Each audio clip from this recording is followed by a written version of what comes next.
दोस्तों, अगर आप एक मुसलमान हैं और आप इस वीडियो को देख रहे हैं, ये वीडियो आपके लिए बहुत अहम होने वाली है। इस वीडियो में आपको बताएंगे कि नागरिकता कैसे साबित करें। यकीन जानिए, नागरिकता साबित करना इतना आसान है, इतना आसान है।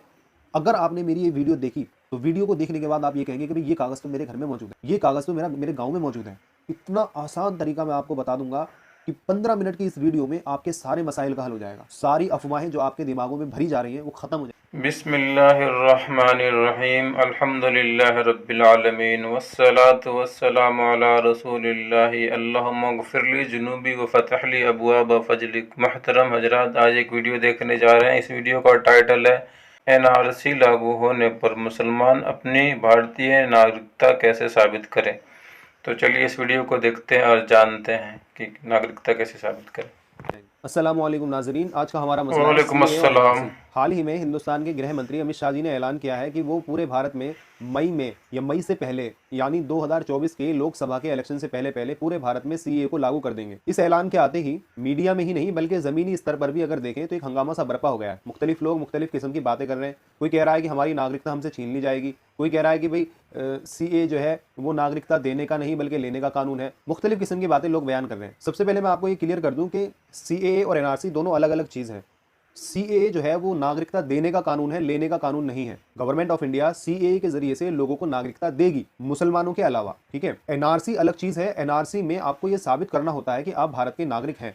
इसका कोई प्रमाण, कोई दस्तावेज, कोई भी ऐसा प्रूफ जो इस बात की दलालत करे कि हाँ तुम भारतीय हो, तुम सिटीजन ऑफ इंडिया हो, इस बात को साबित करने वाला कोई भी प्रमाण आपको गवर्नमेंट को देना है और आप भारतीय हैं, कोई दिक्कत नहीं। तो इसी दस्तावेज के मुतालिक कि वो कौन सा कागज है, वो कौन सा ऐसा प्रमाण पत्र है जो इस बात की दलालत करे, जो ये गवर्नमेंट ऑफ इंडिया से कहे कि ये जो शख्स है ये भारतीय है, ये हिंदुस्तान का नागरिक है, इसके बाप दादाओं ने हिंदुस्तान को आज़ाद कराने में अपना योगदान दिया है, ये कोई घुसपैठिया नहीं है, ये कोई इलीगल माइग्रेंट नहीं है, गैर कानूनी तरीके से हिंदुस्तान में ये नहीं रह रहा है, बल्कि ये भी एक हिंदुस्तान का नागरिक है। तो वो कौन सा दस्तावेज है, उसी दस्तावेज को आज हम आपको बताएंगे। नाजरीन, सिर्फ 15 मिनट की ये वीडियो में अगर जो तरीका मैं आपको बताने जा रहा हूं, अगर आपने उसके मुताबिक अपने सारे दस्तावेज तैयार कर लिए तो यकीन जानिए कि कल को जब एनआरसी अगर लागू हुआ तो उस वक्त में आप मजे से अपने घर पर बैठे हुए होंगे। और अगर आपने ये तरीका फॉलो नहीं किया या मेरी बात नहीं मानी तो याद रखना, अफसोस के आंसुओं के अलावा आपका कोई साथी होगा नहीं। दूसरी बात मैं आपको ये बता दूं कि देखिए, एनआरसी लागू हो या ना हो ये कल की बात है। सीए लागू होता है, गवर्नमेंट किसी को नागरिकता देती है या नहीं, उस बात को छोड़ो। सिर्फ एनआरसी और सीए के डर से अगर आप अपने दस्तावेज तैयार करना चाहते हैं तो मत कीजिए। नाजरीन, आप हिंदुस्तान के नागरिक हैं, इसका प्रमाण हर वक्त आपके पास होना चाहिए। आम जिंदगी में ये निहायत ही ज़रूरी है।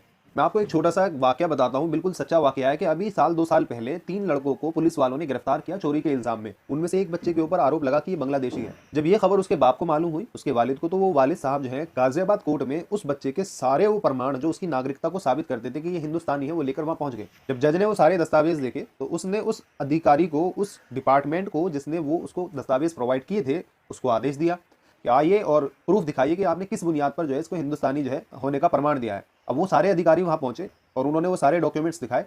यकीन जानिए, उस बच्चे पर जो बांग्लादेशी का आरोप लगा था, कोर्ट द्वारा उसको खारिज कर दिया गया। एक तहरीक चली थी 2019 में जब सीए के खिलाफ प्रदर्शन हो रहे थे कि हम कागज नहीं दिखाएंगे। बहुत अच्छी तहरीक थी, लेकिन कागज होंगे तभी तो नहीं दिखाओगे। जब कागज होंगे ही नहीं तो फिर क्या नहीं दिखाओगे। तो मेरे कहने का मतलब यही है, आप एक हिंदुस्तानी हैं, इसका प्रमाण हर वक्त आपकी जेब में होना चाहिए। क्योंकि मुसलमानों का एजुकेशन राशियो बहुत ज्यादा लो होता है, ये पढ़े लिखे कम होते हैं, इसलिए अफवाहों पर ये ज्यादा ध्यान देते हैं। जो जैसा बहका देता है ऐसे ही बहक जाते हैं। अभी हाल में जो मुसलमानों की हालत है वो ये है कि एक स्क्रीनशॉट जो आप स्क्रीन पर भी देख रहे होंगे, ये व्हाट्सएप ग्रुप में बहुत तेजी से वायरल हो रहा है। लोग इसकी फोटो कॉपी कराकर जो है अपनी जेबों में रख रहे हैं। मैंने एक शख्स से पूछा कि भाई इसका क्या करोगे, कि बस इसको जेब में रखना है और कुछ नहीं। क्या ये पर्चा आपको सीए और एनआरसी से बचा लेगा? सीए तो छोड़िए, क्या ये पर्चा आपको आपकी नागरिकता साबित करता है? गवर्नमेंट ऑफ इंडिया कल को अगर एनआरसी लागू करती है तो क्या ये कागज आपकी हिफाजत करेगा? बिल्कुल भी नहीं। ये एक आरटीआई का जवाब है जिसमें लिखा है कि किसी भी आम आदमी को यह अधिकार नहीं है कि वो आपसे आपके नागरिक होने के सबूत मांगे। बिल्कुल सही बात है कि किसी भी आम आदमी को, लेकिन एक गवर्नमेंट ऑफिशियल को, जैसे कि कोई पुलिसकर्मी या अदालत,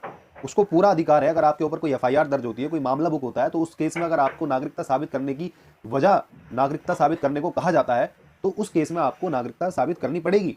फिर आपको वो दस्तावेज देने होंगे। तो वो दस्तावेज हैं क्या, उसी के मुतालिक ये वीडियो हमने बनाई है। मेरी आपसे गुजारिश है कि वीडियो को ध्यान से देखें, स्किप बिल्कुल भी ना करें और आखिर तक इस वीडियो से बने रहें। और इस वीडियो को ज़्यादा से ज़्यादा शेयर करें, हर मुसलमान तक इस वीडियो को पहुंचा दें, ताकि जिसके पास भी अभी तक डॉक्यूमेंट रेडी नहीं है, एनआरसी लागू होने से पहले पहले वो अपने डॉक्यूमेंट्स तैयार कर लें। 2019 में जब ये कानून लाया गया था, उस वक्त से लेकर अब तक लाखों मुसलमानों ने, खासतौर से साउथ के एरिया में, उन्होंने अपने तमाम डॉक्यूमेंट्स तैयार कर लिए जो उनके नागरिक होने का सबूत है। तो नाजरीन, आपको बता दें कि हमारा जो संविधान है यानी कॉन्स्टिट्यूशन ऑफ इंडिया, उसमें आर्टिकल 5 to 11 ये सिटीजनशिप से डील करता है।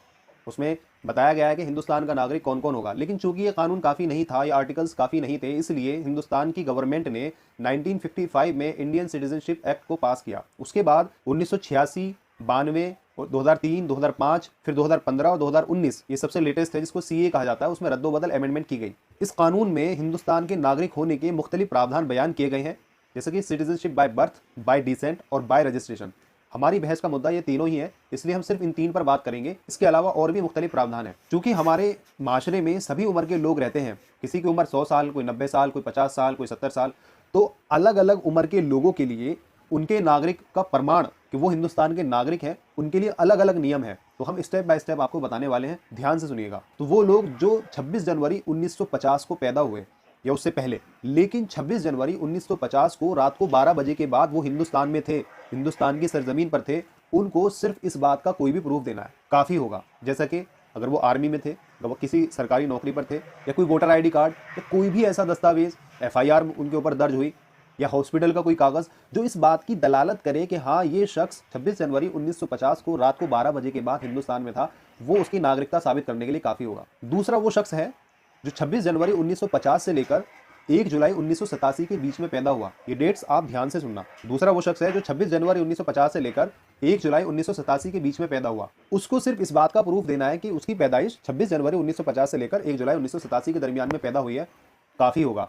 प्रूफ क्या देना है, सॉलिड प्रूफ क्या है, वो मैं आपको आगे बताऊंगा। तीसरा वो शख्स है जो 1 जुलाई 1987 के बाद पैदा हुआ, लेकिन 3 दिसंबर 2004 से पहले अगर वो अपना कोई भी ऐसा सबूत देता है कि वो भारत में पैदा हुआ है, वो काफ़ी नहीं होगा, बल्कि उसको अपनी फाइल के साथ अपने माँ बाप की भी फाइल लगानी होगी कि देखिए मेरी पैदाइश के वक्त मेरे दोनों माँ बाप या उनमें से एक, ध्यान से सुनना, मेरे दोनों माँ बाप या उनमें से एक भारत के नागरिक थे, और दूसरा वो बाप या माँ जो भी है वो इलीगल माइग्रेंट नहीं था, वो घुसपैठिया नहीं था, इस बात का सबूत उसको देना है, काफ़ी होगा। चौथा वो बच्चा है जो 2004 के बाद पैदा हुआ, यानी 3 दिसंबर 2004 के बाद से लेकर अब तक, अगर वो अपना कोई भी प्रूफ ऐसा देता है कि जो ये दलालत करिए भारत का नागरिक है, वो काफ़ी नहीं होगा, बल्कि उसको अपने साथ अपने माँ बाप की भी फाइल लगानी होगी कि मैं भी भारत का नागरिक हूँ, और ये देखिए मेरे जो दोनों वालिदैन हैं वो भी भारतीय हैं, तब जाकर उनकी नागरिकता साबित होगी। इसको कहते हैं सिटीजनशिप बाय बर्थ।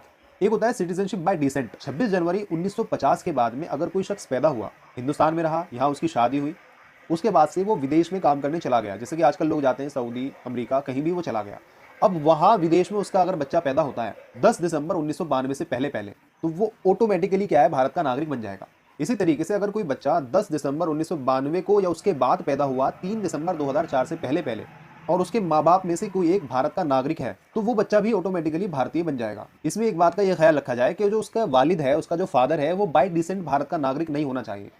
अगर उसका वालिद बाय डिसेंट भारत का नागरिक है, तो फिर उस केस में उसके वालिद को इंडियन हाई कमीशन में जाकर उस बच्चे को रिपोर्ट करना होगा, उसका पंजीकरण करवाना होगा, तब जाकर उसकी नागरिकता जो है उसको दे दी जाएगी। इसी तरीके से 3 दिसंबर 2004 के बाद से लेकर अब तक जितने भी बच्चे पैदा हुए, वो भारतीय जब होंगे जब 1 साल के अंदर अंदर वो इंडियन हाई कमीशन में जाकर उसके माँ बाप उसको रिपोर्ट करें, उसका पंजीकरण करवाएं। अगर ऐसा वो नहीं करते हैं तो वो तो भारत के नागरिक रहेंगे, लेकिन उनका बच्चा जो है वो भारतीय नहीं रहेगा। इसको कहते हैं सिटीजनशिप बाय डिसेंट। अब तीसरे नंबर पर आता है सिटीजनशिप बाय रजिस्ट्रेशन। देखिए आसान लफ्जों में अगर मैं आपको बताऊं कि ये जो कानून है सीएए की नागरिकता देने का कानून है, जैसा कि हमने पहले बताया, लोग इसमें अपना पंजीकरण करवाएंगे, रजिस्ट्रेशन करवाएंगे, वो डिक्लेयर करेंगे कि मैं उस साल जो है हिंदुस्तान में आया, उस देश से आया, वगैरह वगैरह, तो उनको जो नागरिकता दी जाएगी उसको कहा जाएगा सिटीजनशिप बाय रजिस्ट्रेशन। अब देखो करना क्या है, करना यह है, आपको मैं बता दूं कि असम में जब एनआरसी लागू हुआ तो 10 लाख लोगों की तादाद ऐसी थी जिनके पास सारे दस्तावेज थे, सब कुछ था, लेकिन फिर भी वो अपनी नागरिकता साबित नहीं कर पाए। उसकी वजह क्या है? उसकी वजह यह है कि उनके नाम में उनके वालिदैन की, यानी उनके डॉक्यूमेंट्स में उनके वालिदैन की जो स्पेलिंग है वो कुछ और है, और जो उनके वालिदैन हैं उनके जो डॉक्यूमेंट्स हैं उनमें स्पेलिंग कुछ और है। तो स्पेलिंग मिसमैच होने की वजह से वो लोग अपनी नागरिकता साबित नहीं कर पाए थे। तो इसलिए आपको करना यह है कि आप अपने घर जाएं, घर के सारे मेंबर्स के डॉक्यूमेंट्स चेक करें, सब में अपनी भी स्पेलिंग चेक करें, अपने वालिदैन की भी स्पेलिंग चेक करें कि भाई मेरे वालिद का नाम सही है नहीं है, स्पेलिंग बिल्कुल डिक्टो सेम टू सेम होनी चाहिए। दोस्तों ये जो बात मैं आपको बता रहा हूँ, ये हिंदुस्तान के हाई कोर्ट, सुप्रीम कोर्ट के बड़े बड़े जजेस, उनकी जितनी भी बातें हैं उनका निचोड़ मैं आपके सामने पेश कर रहा हूँ। तो इसलिए मेरी बात को ध्यान से सुनना। कमाएंगे क्या, खाएंगे क्या, इस चीज़ को छोड़ो। अभी जो काम आपका 1000-2000 रुपये में हो जाएगा, यकीन जानिए जब एनआरसी लागू होगा आप 5-5, 10-10 लाख रुपए भी ऑफर करेंगे तब भी वो काम नहीं हो पाएगा, क्योंकि उस वक्त में प्रेशर ही इतना होगा। आसाम में ऐसा ही हुआ। और किसी घमंड में मत रहना कि भाई मैं हिंदुस्तान में बरसों से रह रहा हूँ, मैं तो पुश्तैनी खानदान, मेरी गांव में ज़मीनें हैं वगैरह वगैरह। यकीन जानिए आपने ये वाक़या सुना भी होगा कि असम में एक शख्स जिसने सारी ज़िंदगी मिलिट्री में काम किया, आर्मी में काम किया, आर्मी से रिटायर हुआ, लेकिन वो शख्स भी अपनी नागरिकता साबित नहीं कर पाया। तो किसी गुरूर में मत रहना कि भाई मैं तो हिंदुस्तान का नागरिक हूँ, मुझे यहाँ से कौन निकालेगा, और वो पर्चा सा जेब में रखो, बस वो काफ़ी नहीं होगा। इसलिए अपने डॉक्यूमेंट्स, जो तरीका मैंने आपको बताया उसके मुताबिक अपने डॉक्यूमेंट्स तैयार करें। सबसे मजबूत और सबसे ऑथेंटिक डॉक्यूमेंट वो क्या है जो आपकी भारत की नागरिकता होने को साबित करता है? तो दोस्तों सबसे मजबूत और सबसे ऑथेंटिक डॉक्यूमेंट है आपका बर्थ सर्टिफिकेट, जन्म पत्री। यकीनन इसके अलावा भी बहुत से प्रूफ हैं जो आपके नागरिक होने को साबित कर सकते हैं, लेकिन जन्म पत्री से मजबूत कोई भी प्रूफ नहीं है, क्योंकि हमें अपनी सिटीजनशिप बाय बर्थ साबित करनी है, ना कि बाय रजिस्ट्रेशन। तो इसीलिए मेरी आपसे गुजारिश है कि अगर आपका बर्थ सर्टिफिकेट नहीं बना हुआ है तो आप अपना बर्थ सर्टिफिकेट बनवाने की पहले कोशिश करें। कोई मुश्किल नहीं है। आपकी उम्र 90 साल है, 100 साल है, 80 साल है, कितनी भी साल हो, आज के ज़माने में हर उम्र के आदमी का बर्थ सर्टिफिकेट बहुत आसानी से बन जाता है। आपको करना कुछ नहीं है, आप अपने इलाके की कचहरी में जाएं, वहाँ किसी वकील को पकड़े, उससे बताएं कि भाई मुझे अपनी जन्मपत्री बनवानी है, वो आपसे डिटेल लेगा, कोर्ट में अपील करेगा, कोर्ट से आदेश होंगे, वेरिफिकेशन होगी, और उसके चंद महीने बाद यानी 1.5-2 महीने में तकरीबन आपकी जन्मपत्री आपके हाथ में होगी। आपकी उम्र चाहे 1960 में पैदाइश हो, 1970 की पैदाइश हो, उस जमाने में जन्मपत्री बनती थी नहीं बनती थी, उससे कोई मतलब नहीं है। आप आज जिंदा हो, आज आपके पास मौका है, आप जो है अपनी जन्मपत्री तैयार करवा सकते हैं। जन्मपत्री वगैरह अपनी तैयार करवाने के बाद अपने घर के सारे मेंबर्स की डिटेल्स को फिर मैच करें। सबके नामों में तुम्हारे नाम की स्पेलिंग सही होनी चाहिए, तुम्हारे वालिदैन की स्पेलिंग जो है बिल्कुल सेम टू सेम होना चाहिए। हमारे मुसलमानों में सबसे ज़्यादा कमी यही पाई जाती है कि अगर घर में 5 मेंबर हैं तो पाँचों के पाँचों मेंबरों में उनके वालिदैन की जो डिटेल्स होंगी वो अलग अलग होंगी। किसी में ए गलत होगा, किसी में ई गलत होगा, किसी में आई गलत होगा। तो इसीलिए मेरी आपसे गुजारिश है कि जो काम अभी 200-400-500 में हो रहा है, यकीन जानिए जब असम में एनआरसी लागू हुआ लोगों ने 10-10 लाख रुपए ऑफर किए, लेकिन उनका वो काम नहीं हो पाया। इसलिए मैं कह रहा हूँ अपनी स्पेलिंग मिसमैच अगर है तो उसको सही कराएं। तीसरा मसला यह है कि लोगों को आपस में जागरूक करें कि भाई अफवाहों पे ध्यान न दें, बल्कि अपने आप को कानूनी एतबार से मजबूत करने की कोशिश करें। मस्जिदों में ऐलान किया जाए, लोगों को जागरूक किया जाए। वो लोग खास तौर से जो तलाकशुदा औरतें होती हैं या बेवा हैं या इसी तरीके से मियाँ बीवी नाराज़ हो गए, अलहदा हो गए, अब उनके चक्कर में उनके बच्चे पिसेंगे, तो ऐसे केस में उनका मैरिज रजिस्ट्रेशन करवाया जाए और उसके मुताबिक जो स्पेलिंग वगैरह हो वो तमाम बच्चों की जो डिटेल्स हैं उन सबको उनके साथ में मैच कर दिया जाए। दोस्तों बिल्कुल भी घबराने वाली बात नहीं है। ऐसा तरीका मैंने आपको बता दिया है, इतना आसान तरीका मैंने आपको बता दिया है कि यकीन जानिए इससे आसान आपको कोई तरीका कोई नहीं बताने वाला। घबराने वाली बात बिल्कुल भी नहीं है। अल्लाह ने हमारी मदद हर हाल में की है, शुरू से करता आया है, आज थोड़े से हालात हैं वो आज भी करेगा। अल्लाह की रहमत से मायूस नहीं होना है, हिम्मत करो, कागज जुटाओ, अल्लाह की मदद भी आपके साथ होगी। इसके अलावा एक बात आखिर में मैं ये कहना चाहूंगा कि 2024 के इलेक्शन आने वाले हैं, जिसका वोटर आईडी कार्ड अभी तक नहीं बना है, अभी बन रहे हैं, बनवा लें। और अगर बना हुआ है तो आपका अगर वोटर लिस्ट में नाम नहीं है उसको चेक कराएं, अगर नहीं है तो फिर एक वकील को पकड़े, 1000-500 रुपये वो लेगा, वो एक आरटीआई लगाएगा कभी मेरा नाम लिस्ट में से क्यों काटा गया, और वोटर लिस्ट में अपना नाम जुड़वाएं। 2024 में इलेक्शन आ रहे हैं, हर मुसलमान को चाहिए कि वो वोट दे, वोट ज़रूर दे, ये उसका अधिकार है, संविधान उसको ये अधिकार देता है। ध्यान से सुनिए, दूसरी कौम के लोग वोट डालते हैं अपना कैंडिडेट जिताने के लिए, आपको वोट डालना है अपना वजूद बचाने के। वोट डालें, ज़रूर डालें, एक सही आदमी का इंतखाब करें ताकि विधानसभा और लोकसभा में वो आपके बारे में भी फिक्र कर सके। कोई भी कानून बनाने से पहले वो आपकी तरफ भी देखे, ऐसे आदमी का इंतखाब करें। किसी के बहकावे में नहीं आना है, मुत्तहिद होकर, एकजुट होकर किसी एक मजबूत से कैंडिडेट को जिताना है। अल्लाह ताला अमल की तौफीक अता फरमाए। मोहतरम हजरात, वीडियो बहुत ही अच्छा था और इस वीडियो में जो जानकारी दी गई है वो बहुत ही अहम है।